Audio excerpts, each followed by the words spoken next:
We talk a lot about the emotions and the people playing the game and how they play effectively or don't. There is another piece of Survivor that is impactful throughout the game. And now, season 40, it's been heightened even more. That's the economy. There's always been an economy within the game of Survivor.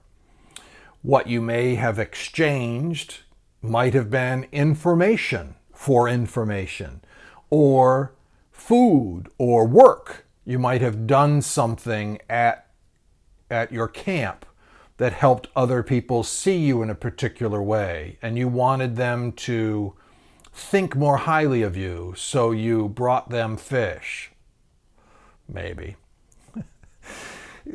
Sometimes what you're exchanging isn't what the people think you're exchanging. We can get really complicated with what is economy, but there's always been an economy within the game of Survivor. Fire tokens clarify the Survivor economy in an interesting way, in a unique way, since they're new in season 40.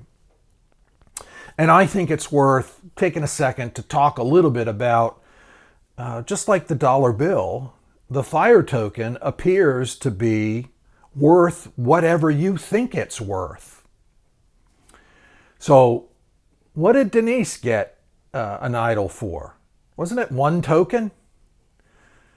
What's going on that Parvati got 4 tokens for not even an idol, for not even immunity, for a coin, a safe, not safe, a 50-50 chance at having some immunity? What's the difference? Later in the game? No, it's not a later in the game kind of thing. It's what Parvati recognized somebody might have been willing to pay in exchange for what she had. And that's another part of Survivor that we don't talk a lot about, but is really going on all the time with respect to information, personality, work, contributions of all different types. Even partnership, the ways in which you are available to somebody else can be perceived as valuable by those other participants. So fire tokens are the embodiment of this economy that isn't clear yet. They're not consistent among all players. So it's still very much like, I don't know, the way I imagine indigenous families used quahog shells as coins, and they would say, "I'll give you however many shells for however many fish you're willing to give me."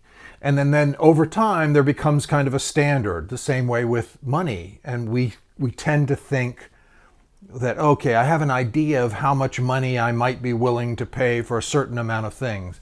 But the truth is, in this world, there are people who are better at understanding that the rules aren't so rigid around dollars, and that there are people who might be willing to pay many, many, many more dollars for what you have than someone else who might only be willing to pay a very few dollars.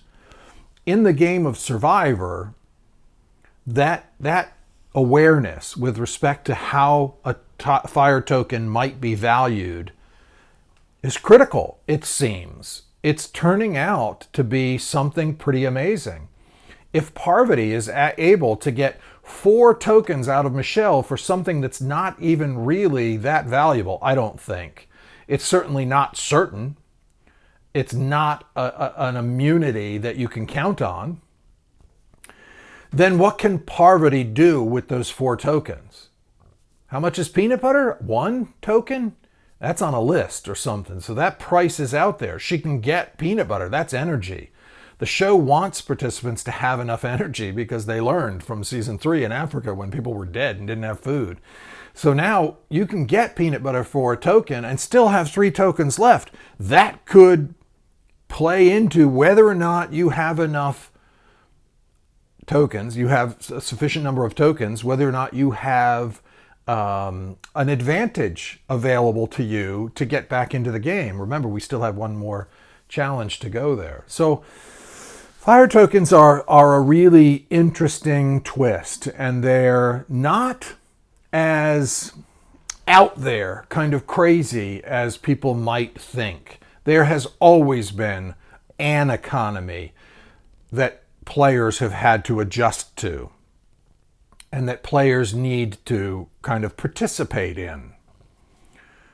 This is just a little bit more clear that this piece, this fire token, it's not something you're going to use to throw in the fire to make yourself warm. You know, there is more value to it than that. So in that way, it puts a little bit more focus on the economy of the game than we've seen in the past. Even though the economy has always been there, we just haven't kind of talked about it or brought it out in this way. You know, 80% of you who are listening to these videos have not subscribed to my channel. Please subscribe. Just hit the subscription button and hit the notification button, and you'll be informed when I have another video up for you to listen to. After you've subscribed, comment. Comment positively, comment negatively. No holds barred. Just say what you're thinking. That's what will make our exchange even more valuable. As I'm able, I'll create new videos responsive to that commentary. So like away, or dislike on that rare occasion you may feel the need to do so. But either way, thank you.